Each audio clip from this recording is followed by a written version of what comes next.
Vi skal have testet Cobra lasersensoren her og se, den virker. Og vi har fundet et sted ude i Nærum, lidt nord for København, hvor der i øjeblikket er en retssag kørende.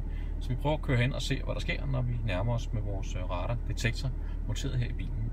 Monteringen er relativt enkel. Man kan enten bruge sugekopperne her, eller man kan vælge at bruge den boretip, der følger med i pakningen, og så bare sætte den, som nu har lyst, oppe i bilens forrude, eller bare her, som her, på frontdisken, så den peger frem mod den køreretning, vi nogle gange befinder sig i.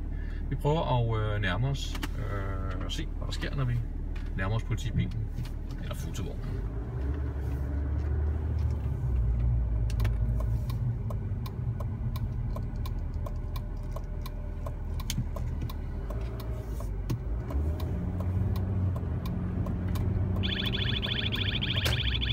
Jeg kan allerede nu, kan du se, cirka 100 meter fra politibilen reagerer den.